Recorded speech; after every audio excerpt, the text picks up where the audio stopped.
Hey guys and hello மக்களே, நம்ம வந்து இப்போ ஒரு வேலை விஷயமா வந்து சென்னைக்கு வந்திருந்தோம். ஒரு பர்சனல் ஒர்க். அந்த ஒர்க் முடிஞ்சுட்டு வந்து இப்போ நம்ம எங்கே போயிட்டுருக்கோம் அப்படின்னு பார்த்தீங்கன்னா, ராயப்பேட்டில் இருக்கிற சார்மினார் பிரியாணி. சென்னைக்கு வந்தாலே நம்ம சார்மினார் பிரியாணி சாப்பிடாம ஊர் விட்டு போக மாட்டேன்.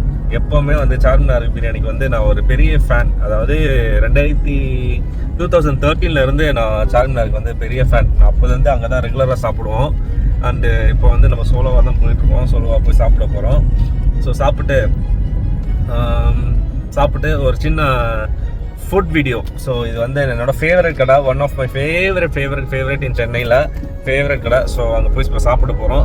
அண்டு வாங்க போயிட்டுருக்கோம். போயிட்டு கண்டிப்பாக சென்னைக்கு வந்தாலே கார் பிரச்சனை இருக்காது. ஸோ வந்து மோஸ்ட்லி நான் பஸ்ஸில் ட்ராவல் பண்ணி வந்துடுவேன். கார் வந்து என் மாமா பையன் எடுத்து கொடுத்துருவான், இருந்தாங்க கார் எடுத்துகிட்டு போயிட்டுவாங்க அப்படின்னு. ஒரு விஷயம் என்னென்னா, ராயப்பேட்டில் வந்து கார் பார்க்கிங் கிடைக்காது. அதனால் ஒரு கடை முன்னாடி நிறுத்திட்டு அவங்கள்ட்ட இன்ஃபார்ம் பண்ணிட்டு வந்திருக்கேன். ஒரு 1/2 hour மட்டும் வந்து கார் எடுத்துக்கிறேன் அப்படின்னு சொல்லியிருக்கேன். ஸோ நம்ம ராயப்பேட் ஸ்ட்ரீட்டில் வந்து நடந்து போயிட்டுருக்கோம் நம்ம கடைக்கு. ரொம்ப வருஷம் கழிச்சு வந்து சார்மினாருக்கு வரதுனால வந்து ஒரு ஹாப்பினஸ் அண்ட் வந்து ஒரு எக்ஸைட்மெண்ட் பயங்கரமாக இருக்குது. எப்படா பிரியாணி கைக்கு வரும்னு. அண்ட் போயிட்டு ஒரு குவார்டர் மட்டன் பிரியாணி மட்டும் ஒன்று வாங்கினேன். ஜஸ்ட் ஒரு 220 rupees தான் ஆச்சு. இயர்ஸ் பிஃபோர் வந்து இங்கே பார்த்தீங்கன்னா வந்து ஜிபேலாம் கிடையாது, ஒன்லி கேஷ் மட்டும் தான். ஸோ அதனால் உஷாராக கேஷ் எடுத்துகிட்டு வந்துட்டேன். அண்ட் இங்கே வந்து பார்த்தா ஜிபே இருக்குது, இப்போ வந்து அக்செப்ட் பண்ணிட்டாங்க. அண்ட் பாய்ட்டு வந்து மட்டன் பிரியாணி டோக்கனை கொடுத்தேன். இங்கே இல்லை, இப்போ ஆப்போசிட்டில் போங்க, மட்டன் பிரியாணி அங்கே மத்தியாச்சு, இங்கே ஒன்லி சிக்கன் பிரியாணி அப்படின்னாங்க. ஸோ நேராக உள்ளே போனேன். அந்த பிரியாணி ஆல்ரெடி ஒரு பார்சல் பண்ணிக்கிட்டு இருந்தாங்க. அந்த பிரியாணியை பார்த்தோன்னே வந்து செம்ம டெம்ட் ஆகிடுச்சு. அண்ட் வந்து அந்த ஃபீல் நமக்கு தெரியும் இல்லை, ஆஹா பிரியாணி கைக்கு வரப்போகுது அப்படின்னு. ஸோ சுட கொதிக்க அப்படியே பிரியாணி எடுத்து இன்னொரு பார்சலும் கட்டினாங்க.